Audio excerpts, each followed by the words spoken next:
After 5 years of planning, public consultation and liaising with stakeholders, the Sheringham Shoal Wind Farm project is well underway, bringing the promise of clean energy, jobs and a boost to the economy of this beautiful stretch of North Norfolk coastline. When complete, the wind farm will comprise 88 turbines covering a diamond-shaped site of 35 square kilometres off the coast of Sheringham. It will provide enough clean energy to power 220,000 homes. The Sheringham Shoal project is owned equally by Statoil and Statkraft through joint venture company Skira Offshore Energy. Statoil is the operator during the development phase and Skira will be the operator of the wind farm once completed. The operational base for the wind farm will be at the picturesque harbour town of Wells next the sea, where Statoil has already forged a successful partnership with its new neighbours. The 200-ton barge tasked with dredging Wells Harbour has been named after the project's stakeholder manager, Carrie Hegger-Mork, who performed the official ceremony.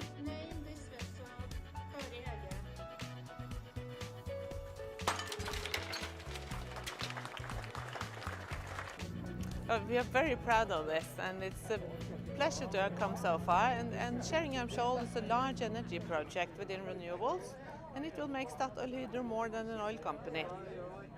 There isn't a lot of jobs in this area apart from tourism and things like that, but I think that there are going to be a lot more skilled jobs available for people who can train.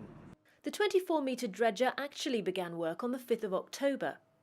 It will deepen parts of the main channel to 1 metre at low tide. GPS tracking will ensure the work is precise. It's going to be a large pool, 165 metres by 40 metres, in which the wind farm vessels will moor against pontoons every evening. They'll be leaving here in the morning and coming back in the evening.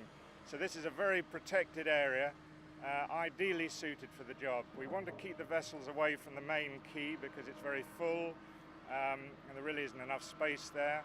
Added to which we don't want to cause any more erosion with vessels moving up and down the channel on the salt marsh, which is very sensitive and suffering from erosion.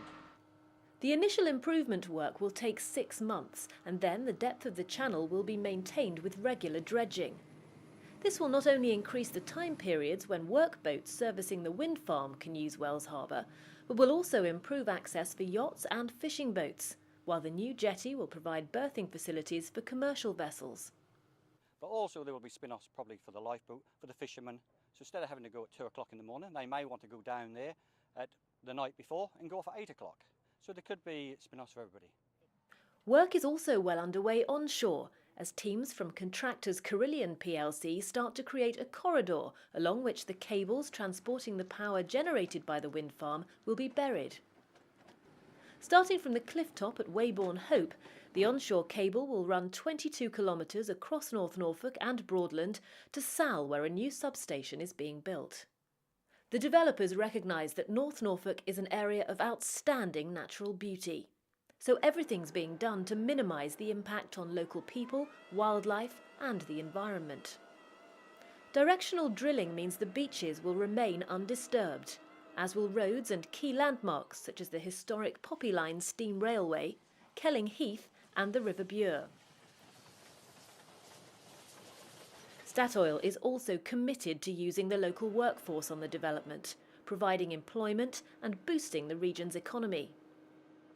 I think the development of offshore wind energy presents Norfolk with an enormous opportunity for new employment, for new training and skills in an area that's had difficulties economically. So I think this is a real shot in the arm for the town and for the local community, and I'm really optimistic about the future for this part of North Norfolk.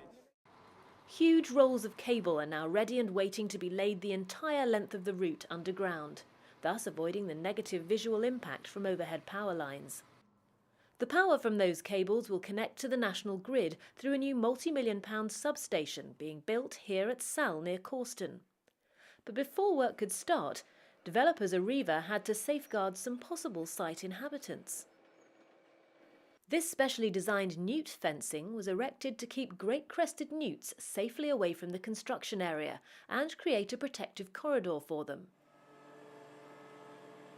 The substation will take approximately 12 months to complete, with commissioning scheduled for June 2010. Statoil have done their utmost to involve local communities in the planning process for the wind farm. They were a main sponsor of North Norfolk District Council's Green Build 2009 event, designed to encourage residents to reduce their contribution to the effects of climate change. 500 local people visited the Sheringham Shoal wind farm stand to speak to project staff and learn about the construction timetable, local benefits and potential opportunities. The Sheringham Shoal wind farm is on target to be operational by the end of 2011, with agreements in place to use Wells Harbour as an operational base for up to 50 years. With work progressing well both on and offshore and a decidedly warm welcome, it's an impressive start that promises a bright future.